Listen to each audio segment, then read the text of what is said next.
Herzlich willkommen zur letzten Keynote der Tagung. Herzlich willkommen an alle Kolleginnen, Freundinnen, Mitarbeiterinnen der deutschsprachigen Hochschuldidaktik. And I will switch to English now. Educational development, quality assurance, evidence. These are all terms that we have discussed at this DGHD conference at great length and with great passion so far. And we will do this also in the future. It's my pleasure now, as a final highlight of this, as one of the final highlights, there will be more to come of course, as one of the final highlights of this year's conference, to introduce to you Professor Ronnie Bamber from just some weeks ago, until some weeks ago, Queen Margaret University in the beautiful city of Edinburgh in Scotland. At this university she was, on my script I still say is, but now I know that you were, she was director of the Center for Academic Practice, which included both educational development, but also a researcher development unit, which I find personally very unusual, maybe, and at the same time interesting. Before working in educational development, she was a lecturer in Spanish for 18 years, I found out, teaching in different universities across the UK. Her current research is in universities as organizations, the development of academic staff, and the evaluation of academic work. Her research interests corresponding to this are universities as organization, academic professional development, evaluation, higher education, learning and teaching in higher education, employability, and there's a very impressive record of her research that she did in the last decades.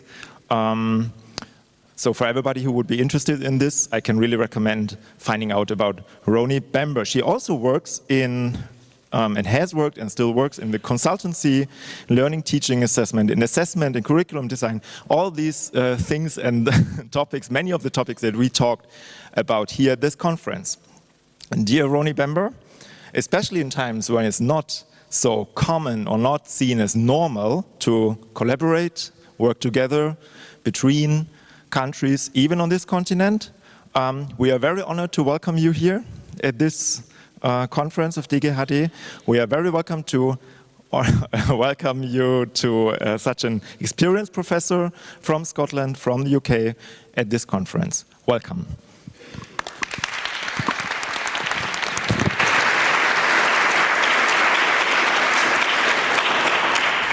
Thanks very much, Robert, and thank you all of you. Up until 5 minutes ago, there was nobody in the room, and I thought you had all done the logical thing and gone home for the weekend. So thank you so much for being here. I'm really grateful. I'm also very grateful to Claudia and the programme committee for inviting me to come here to speak in this wonderful location. What a privilege. So thank you very much indeed. I'm going to talk to you, if I could put my slides up, please. Do you want me to do it from here? I'm going to talk to you about something that has really been bugging me for decades. It's been troubling me for decades. How can we use quality assurance for enhancement purposes? I feel as if I have spent half my life writing quality assurance documents, trying to prove things for quality assurance purposes. Surely we can use all of that resource, all of that effort in order to improve student learning.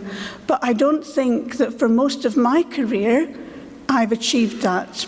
But I will take you through it, and I will particularly refer to evidence, because again, I and others have been quite poor at using evidence.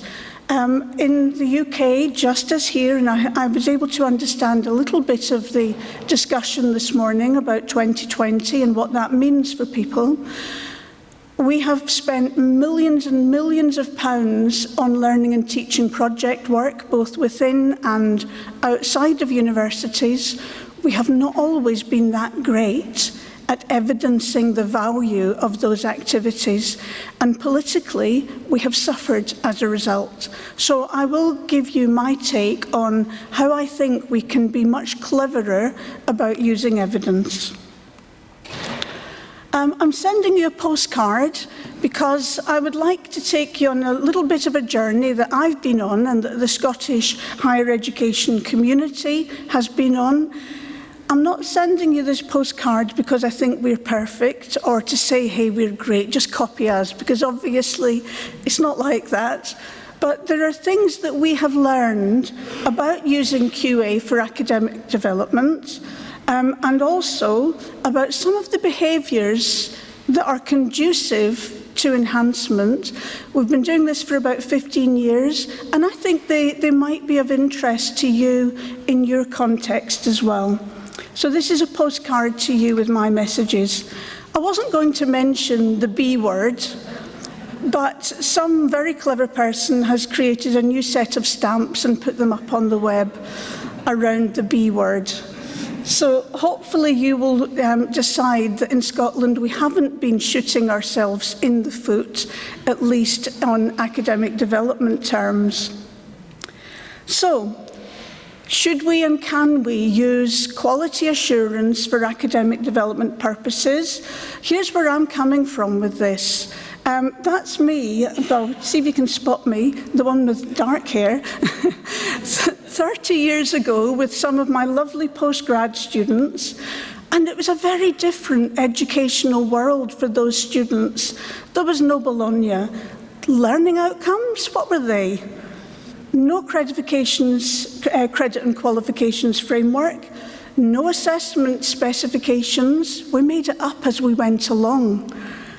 No clear written information for students, no lecturer development. I went in and taught these poor people, making it up every day and knowing that I wasn't quite good enough or wasn't nearly good enough, even though I loved teaching them.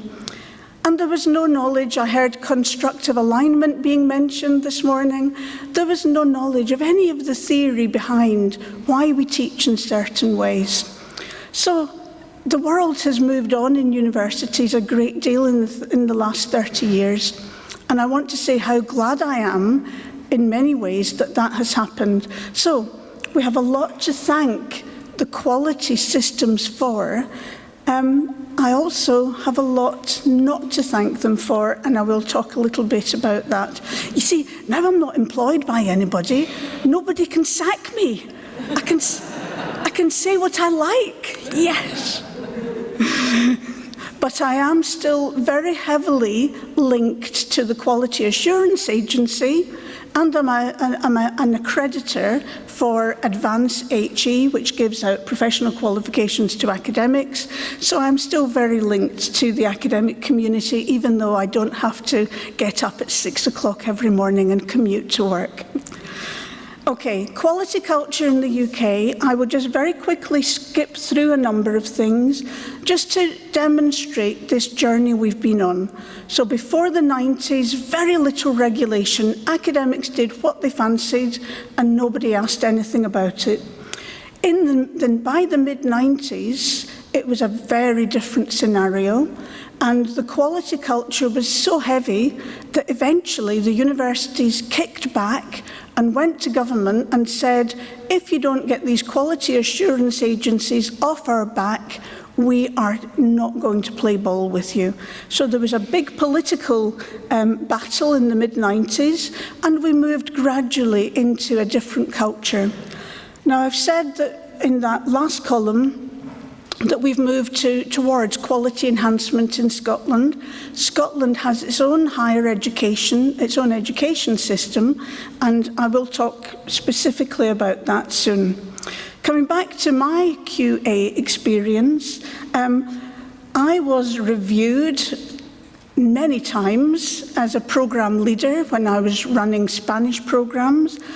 I was reviewed as part of institutional review as an academic developer, and I can't say that either of those were particularly pleasant experiences, anxiety-provoking at the very least, and I can see some people nodding your heads. You recognise this syndrome when you don't sleep at night because you realised what you haven't done. So those were difficult. It was also tricky being a reviewer.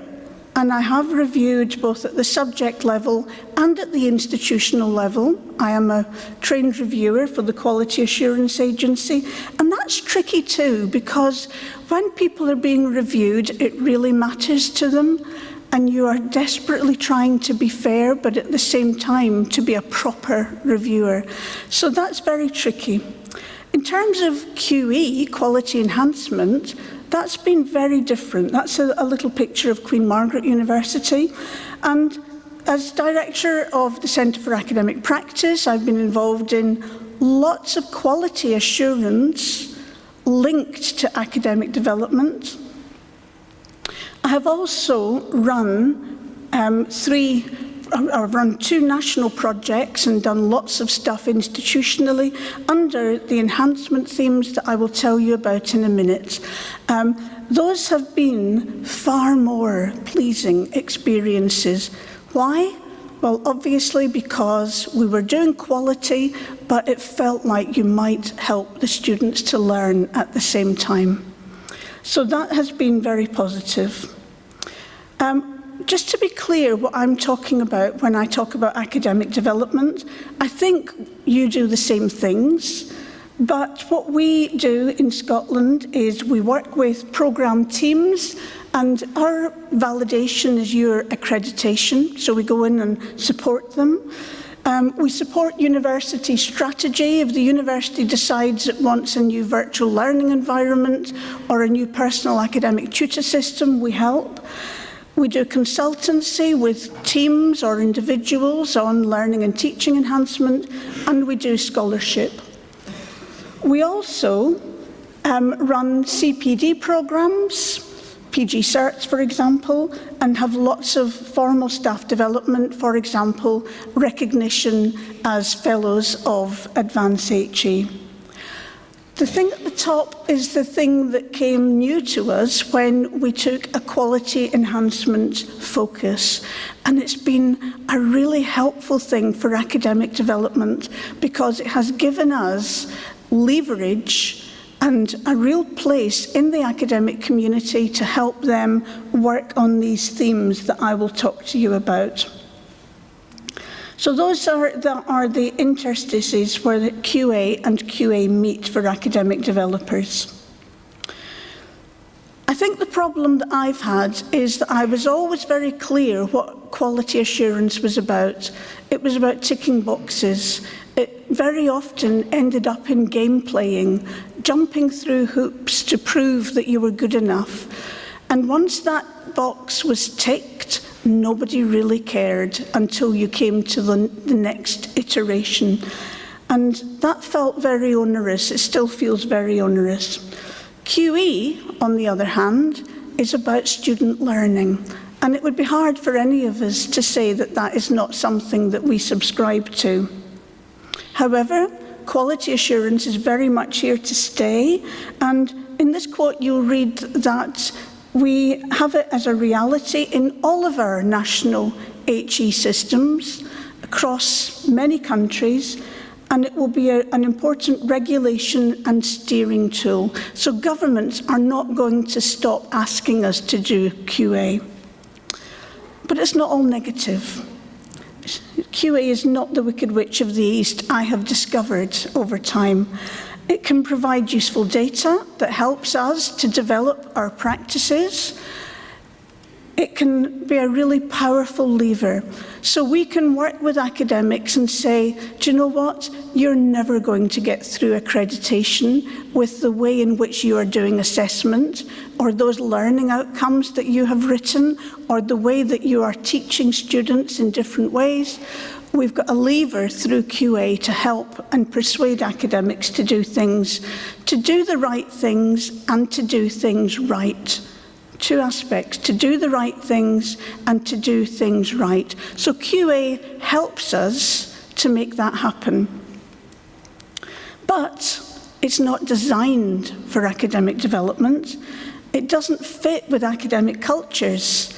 And I'm sure you will recognise these adjectives or these descriptors, these characteristics of academic cultures.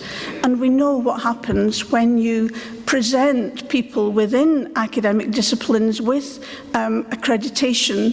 Here's an opportunity for accreditation. Oh yeah, we're really grateful, thank you. So they're skeptical, and they don't see it as something that is rooted within their field of work or even helpful to their field of work. If you can imagine this lot, this is from Bologna, but imagine this lot are being told, here's what's going to be happening, guys. And you can see, you know, it's like any lecture room. You've got the ones at the back who are talking to each other and thinking, how on earth are we going to get out of this? This, the guy here who's looking across is thinking, oh, I'll ask her to do it. This one at the front is thinking, well, that's my research completely down the drain for the next year. Although there is always the one excited academic or the one engaged student at the front who you make eye contact with and think, thank goodness you are there. So they are not grateful. How do we work with people in a way that will encourage them to do the QA, which is not going to go away, but to make them realise that it might be helpful for their students and their work? So my postcard at the end of that section is that we can use QA for academic development, but it's challenging, it's tricky. Now in Scotland, we've been trying to tackle that challenge for some time. And just in case you're not sure where we are, we're the bit at the top of the UK. Anybody guess what the map is? It's the Brexit vote. I said I wouldn't mention it, but I can't stop myself. It's too distressing. So you can see Scotland is yellow. We're with you guys.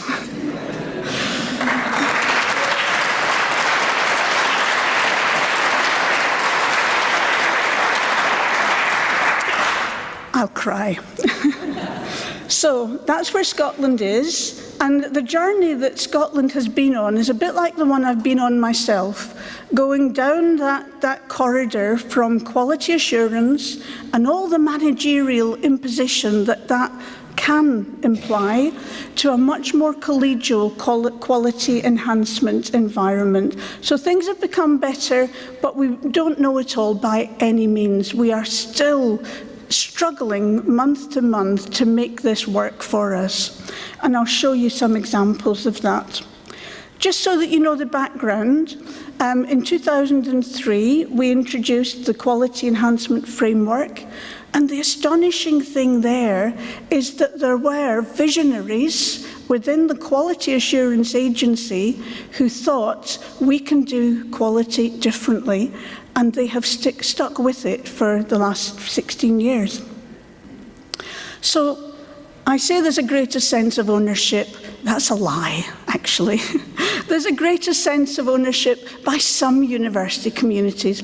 Some people will never go near quality assurance or quality enhancement, but there's a much greater sense of ownership than there used to be. Here's what our framework looks like. There are 5 pillars to the framework, and you can see the first one is institutional review.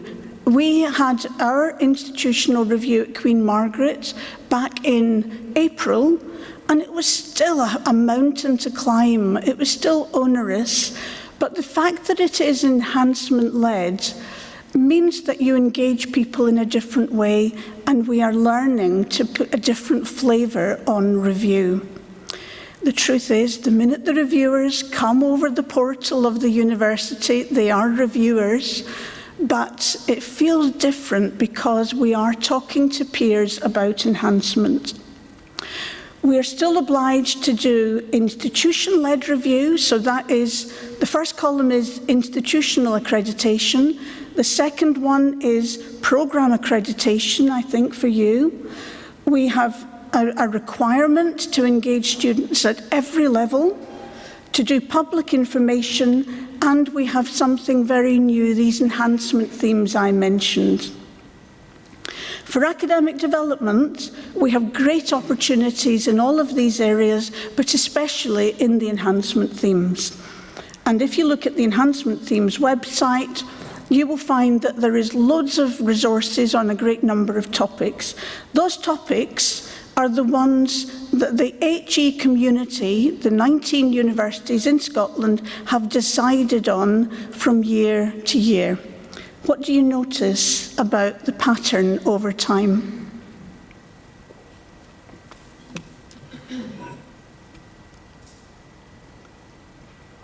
Will somebody shout up? Can you see the pattern changing? Well, just so that I don't have to nobble anybody else, I'll ask Robert. Robert, how has the pattern changed? That's what happens if you sit at the front. How has the pattern changed over time? Can you see? Yes, you. You're the guy with the mic.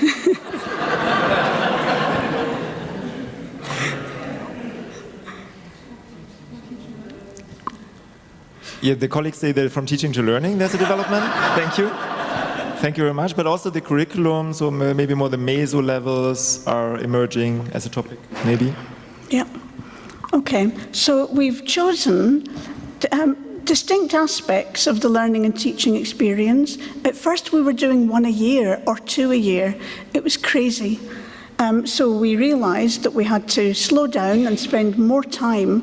So usually, under the Student Transitions Enhancement theme, the last one we did, which I chaired for Scotland, that was 3 years of 19 universities working together, very complex, wonderful work. And the first year tends to be a scoping year. The second year tends to be getting on with fixing transitions. And the third year is finishing up and reporting and evidencing what we have done. But the evidencing has been planned since the beginning of the first year. Okay? So those are the topics, decided by all institutions, and what I learned very quickly is that we were moving from stuff development to staff development. You don't make people change their thinking and practices by giving them a great big guidance reference book on assessment. We've got a book on assessment that's that big.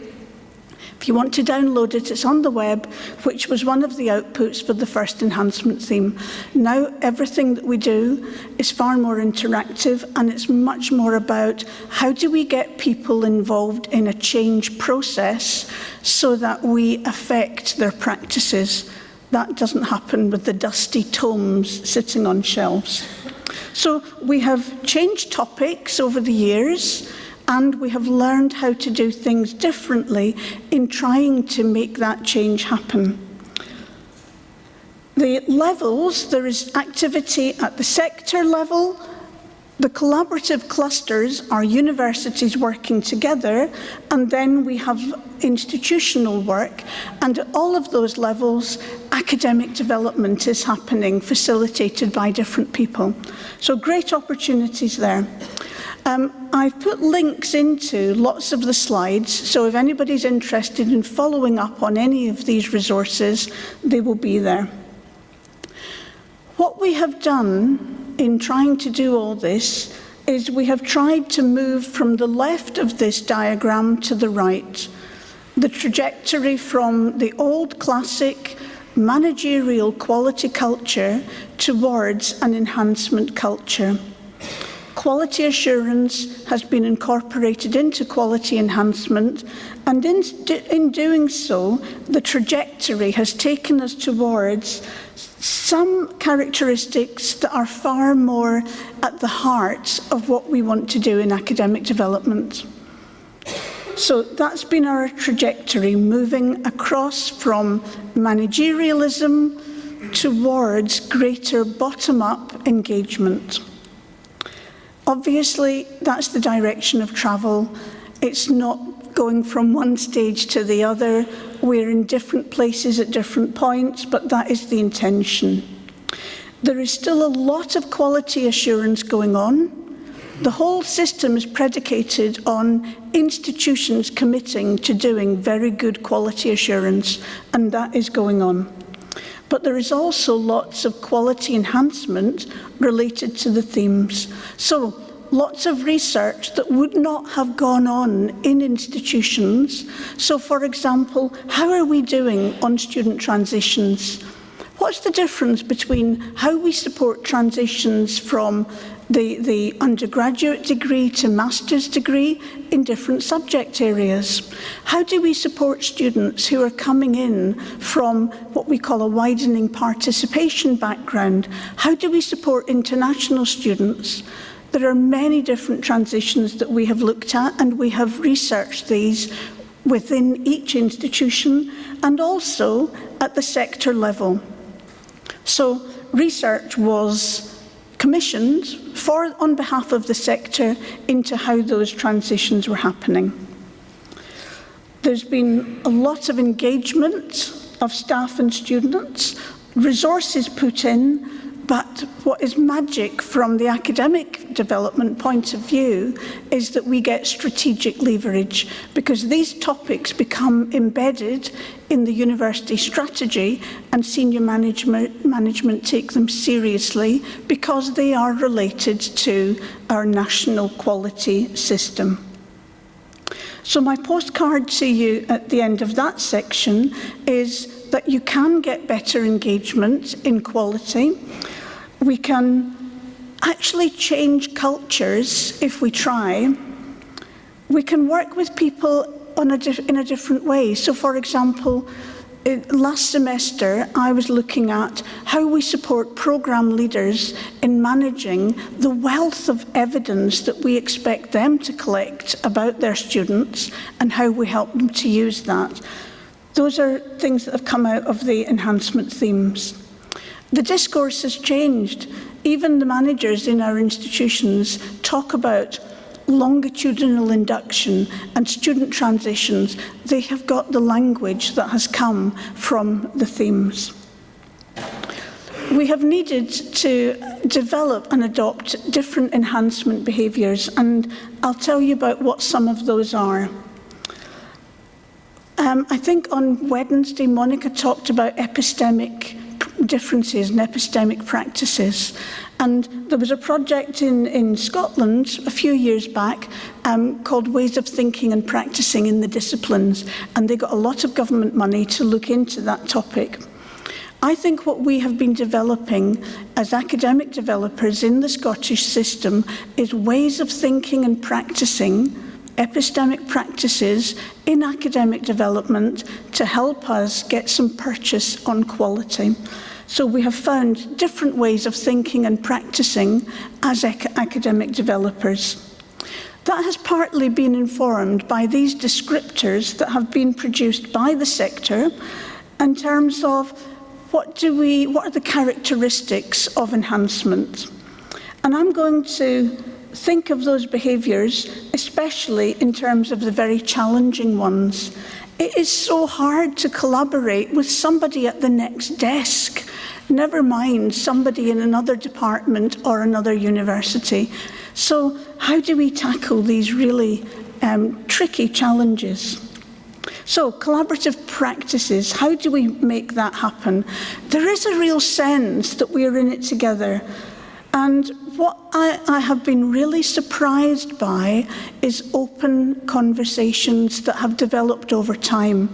When this all started, I would be at a quality assurance agency event and I would think, I'm not telling them that we don't do everything perfectly, because then they'll get us when they come to do institutional review. That was very scary. Over time, all of the institutions have learned it's okay to say we're not perfect. It's work in progress. And we say that in conversation with the Quality Assurance Agency and with peer reviewers. We can say we have no heart, we have no brain, we have no courage, we have no home. And in fact, we don't actually have consistency between how we do things in different subjects, But it's work in progress. We're working on it. So being able to say that reflective statement, we're not great at this, but we're working on it, and here's what we're doing, is fine for our quality enhancement-led approach to quality assurance. I've got a nice picture of Dorothy's red shoes, if Dr. Schneider's here. I could have put those in. Here, how do we do this? Well, this is a graphic done by students at an event at which all the universities were given the chance to do inputs. This was in December, and this was me talking about creating enhancement energy. And I'm saying things like, this swimmer who's just about to go under in the middle is saying, I'm just trying to keep my head above water. How can I think about enhancement too? That's the reality of what we are saying and what our academic colleagues are saying. So that was an honest reflection of what we at Queen Margaret were experiencing in our attempts to enhance.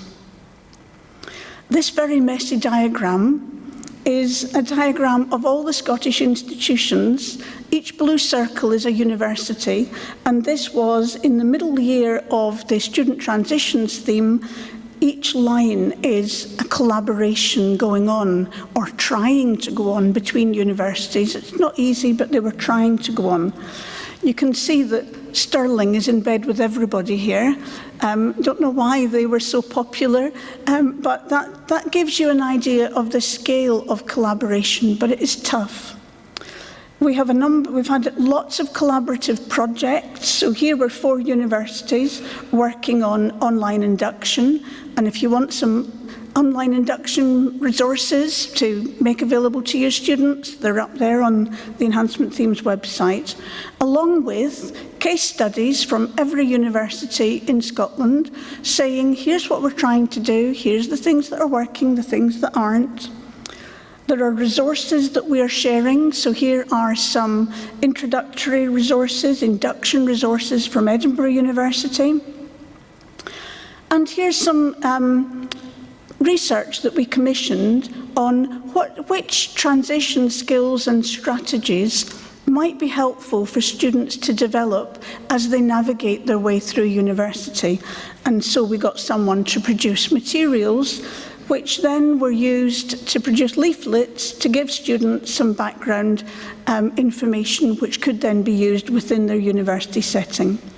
We also produced a transitions map. I don't expect you to be able to read this, but every island on the map is either a thematic area or a stage of the university process, and every island is populated by materials and resources and commentaries from staff and students across the Scottish sector. So if I want to know what Glasgow University is doing to support student induction of international students, I would probably find it on there.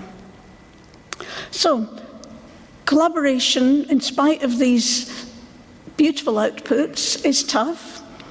And we know that it only works well if you give people the opportunity to collaborate on something they want to collaborate on, which is why the enhancement approach is helpful. We're not saying you must collaborate on this quality assurance initiative.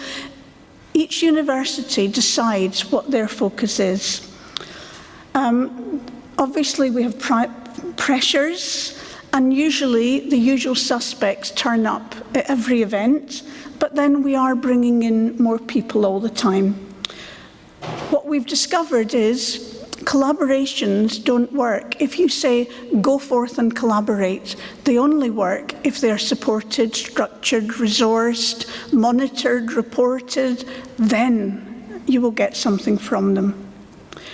Now, student partnership is probably the toughest demand of our enhancement-led approach. It's not that anybody wants not to collaborate with students, and we do it a lot, but it's tough. Here we have one of our conferences, and that is a student on the podium giving the keynote address. So students change quality, we know how powerful they are, and we keep working at how we engage them in doing that. Here are a number of pictures of students giving talks, running workshops, taking the lead in our student network, here they are on a panel. They have been the power behind our enhancement approach. They make you do stupid things, though. So this is a group of students with whom I did a panel discussion, and they insisted we shouldn't do the normal formal photograph at the end. So there are challenges behind student partnership, and probably the biggest one is that the students change continuously. So you get some fantastic students involved and then they move on. Just like our colleague here, you're probably going to move on at some point. You'll probably become an academic developer once you stop being a student. Okay, and the expectations have kept rising. First of all, we talked about student involvement. Let's be nice to the students and we'll invite them along to listen to us. Then it was participation. Oh, well, we should give them a place on committees. And then it was equal numbers of students on committees with staff. And from there on to partnership and co-production. We're still struggling to make this work. It's tough, both for the students and for us. Our expectations are very high. The final thing is what I really want you to take away and put in your back pocket and think about, what am I going to do about this on Monday morning? It is such a big issue, how we use evidence or how we don't. And I have team members who have said to me, what do you want me to do? Do you want me to do the project or do you want me to evaluate it? Because I haven't got time for both. So we know that it is difficult. Here's a quote from a paper about accreditation in Vietnam, and I really felt for these people. The entire university was desperately looking for evidence. I was doing it myself back last April when our institutional accreditation was going on. Oh, I know that academic staff in that area and that area are doing some wonderful things with the students, but I don't have the evidence to put it in front of a review panel. How do I gather that evidence? So it's something that will not go away. It's really problematic in educational terms. We are drowning in evidence. We have demands about demonstrating the impact of what we do. It's not a meteor hitting the earth. It's student learning. How are you meant to demonstrate impact of A plus B, therefore the students learn better? It's a nonsense. But somehow we've got to get to grips with this. And for the enhancement theme that I was running, this graphic had real political clout. It helped us to persuade the politicians that the work was worth doing. Here are the numbers to demonstrate engagement. People came and they sat in rooms, they talked about this, they produced papers, they did workshops. Those are outputs, not outcomes, but that's a start to thinking about the evidence that you need to produce. And this level of evidence is very important for university leaders who need to be able to cite figures in terms of what we are achieving. But I would insist that far more important than those numbers are the stories that we need to tell about the students. Here is, that's the Royal Conservatoire of Scotland in Glasgow, students sitting on the steps, and a group of the students from the Conservatoire did a play, wrote a play and performed it at one of our enhancement events. Nobody had dry eyes because it was from the students themselves. One said, I arrived late, I was sent to the wrong building, that was so confusing. I got lost, I couldn't find any friends, I had no sense of belonging. I had to walk into that building on my own, that is so intimidating. And it was such a big place. And I'm deaf, how can I belong to this? And I live at home, so how can I possibly fit in with all of these people? Those student stories are the most powerful things that we can put in front of the people who need to be convinced that what we are doing is worthwhile, whether it's in a project, whether it's any other academic development initiative. The stories are very powerful. Here's an example which I won't play the video.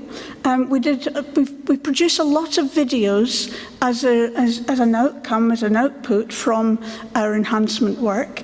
And here are the two Ryans. This guy on the left got brought to the recording by his dad, who explained to my colleagues that Ryan was told at 16 that he would never be anything and never do anything because he has Asperger's. The other Ryan also had a disability. So these two students talk about the help that they got to help them induct into university, and that is very, very powerful, whether you're talking to people with money, like our university leaders, or people who are giving the go-ahead for projects.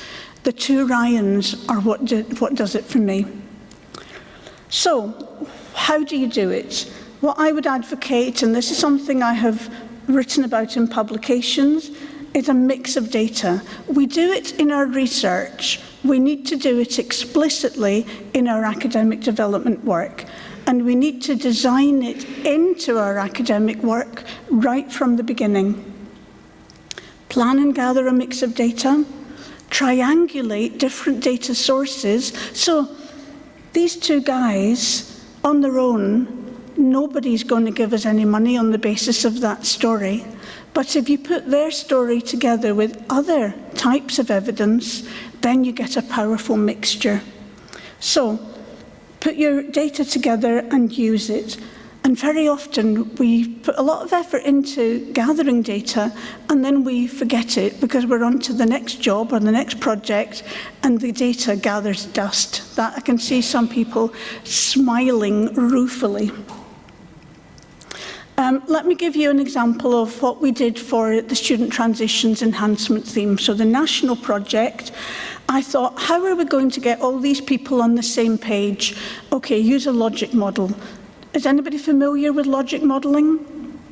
No? It's a way of getting onto one page what is our aim for this particular initiative, and that says that our aim is to enhance the student transition experience in Scottish HE and promote associated practices within and beyond Scotland. Big ambition. These are the objectives that we set for ourselves, and here were the impact indicators that would let us know when we got there. The idea of the logic model is it encapsulates the key objectives and the activities on one page, and you read across. So if you look at the colours, there's red going across the page, there's purple going across the page. So that's a way of having a useful planning tool. But if that's what we want to achieve, those are our objectives, what evidence do we need to gather in order to demonstrate that we have achieved those things?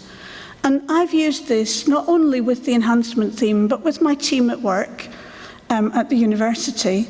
And it really focuses the mind thinking, what do we need to do? What do we need to gather in order to demonstrate the value, to evidence the value of our work?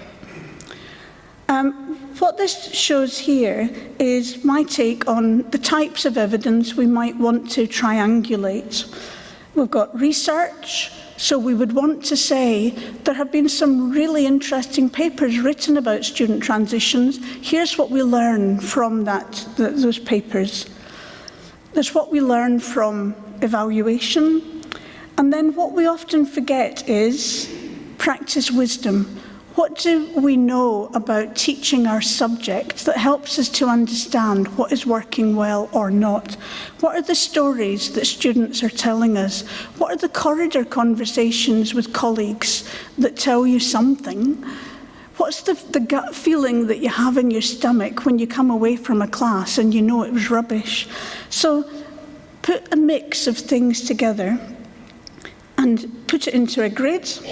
And with a bit of luck, you will then have something that will help you to evidence the value of what you are doing, remembering that that is within your judgment, in your context, and in the experience that you are familiar with. There is no one right answer to, does this work? It will work in this context with certain people in a certain way, and that is the evaluation data that we need to impress upon whoever the receivers are. So my message from this is, think carefully about how you evidence the value of your work. Those of you who have been doing all those wonderful projects for the last few years, just take home that question to yourself. How well have you been evidencing the value of those projects? And what evidence mix might you put together to persuasively demonstrate the value of your work? So, coming back to my original question, can we use quality assurance for academic development? I very firmly think yes. There are currents of energy, politically and economically and emotionally, that come with quality assurance. If we can leverage those currents, we can certainly use that for academic development. So my final postcard is that if we use certain enhancement behaviours, like collaboration, like student partnership, and like the good use of evidence, then we will be able to use QA for enhancing our students' experiences. So I hope that there will be some takeaways for you in all of that. And I would just like to thank you for listening. There are references if anybody would like to refer to them. Thank you very much.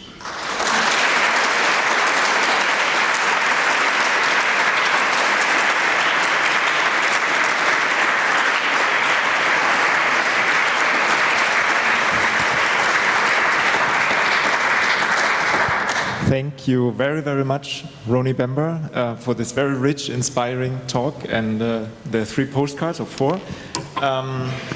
Thank you also on behalf of the chairs of this Themenfeld, which we have here, Lukas Mitterau from Vienna University and myself.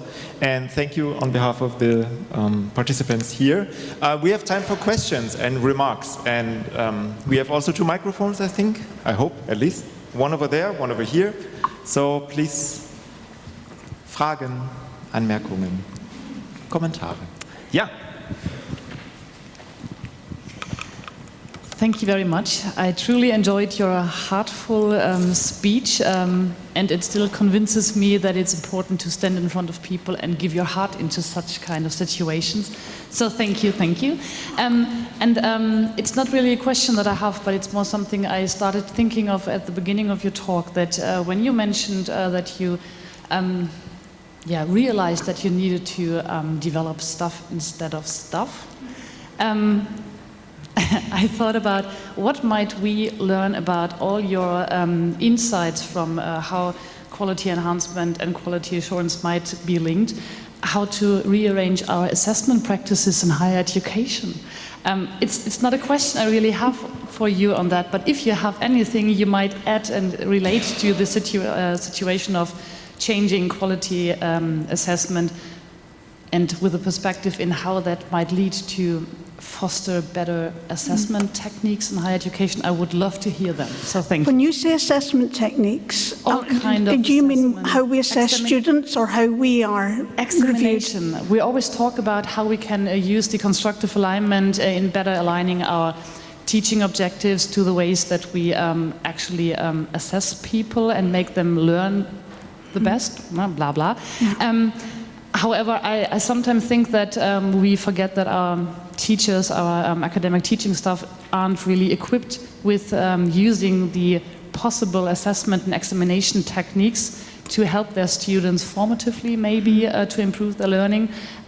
So yeah, well, lots of thinking in my head right now. So thank you. It's your fault. Your head's going to get sore. So, and if you have anything you may maybe give us as a hint to use your knowledge to improve our assessment techniques. But that's what you are. That's what we all are.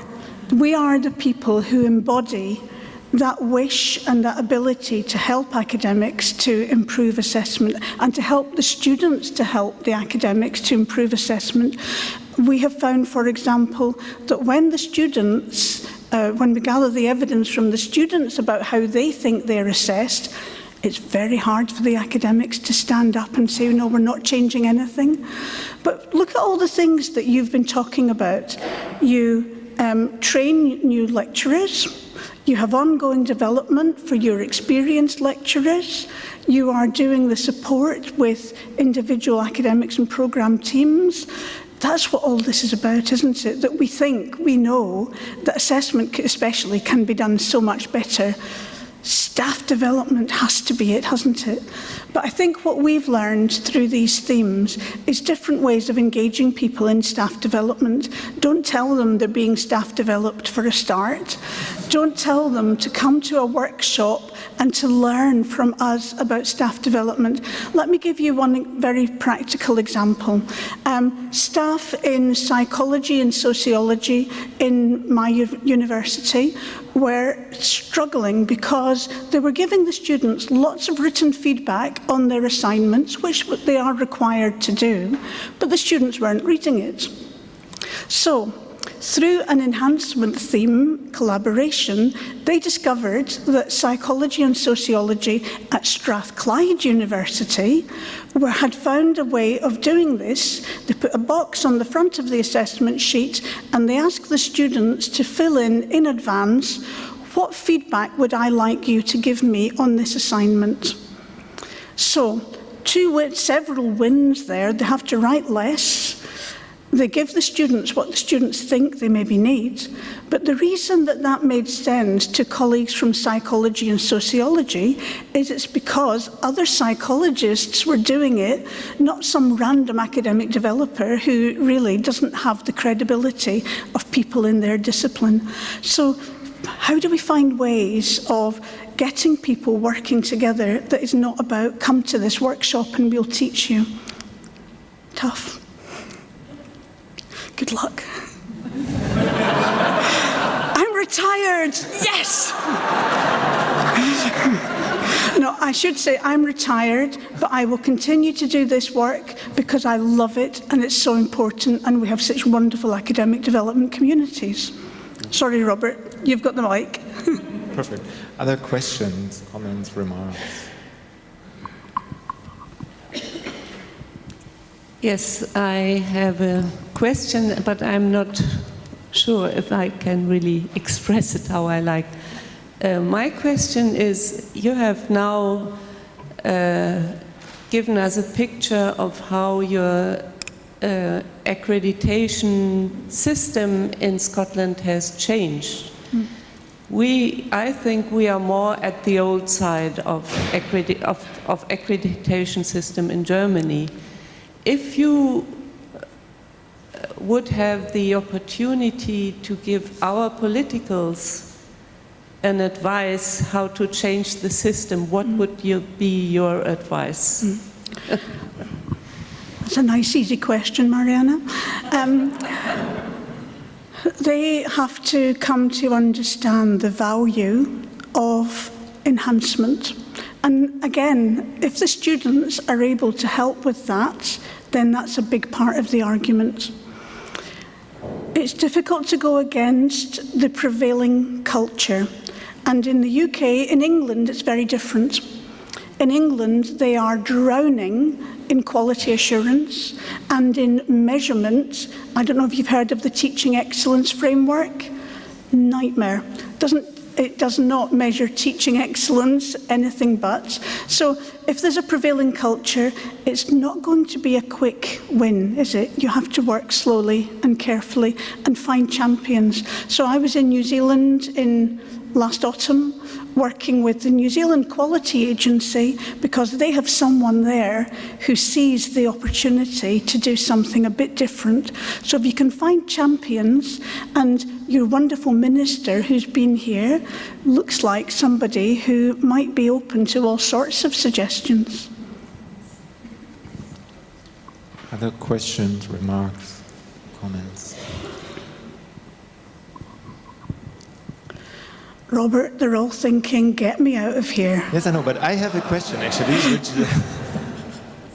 I know, I agree. Long enough. I have one more question. You talked about using quality assurance for quality enhancement or development. I was also thinking the other way around. So how do you find these people that you just mentioned, the one person who is interested and open, and how do we try to look from the other side maybe as well? So do you mean how do you find the people who are willing to push the enhancement agenda? Is that what you mean? And also, how can we take on their point of view, maybe? I mean, it could also be the quality assurance wants to use quality enhancement for something, maybe? That's tough though, isn't it? Because in my university and in most universities, quality assurance and quality enhancement are different departments, populated by different people with different philosophies and different ways of thinking and practicing. But it's really important that we work together. So I work a lot with the quality assurance people at my university, and we're all engaged in enhancements together. So we come from different places, but we both recognise that we've got to work towards the enhancement agenda. It's written in the policies of the Quality Assurance Agency, so that helps. Thank you. Thank you, Ronnie Bamber.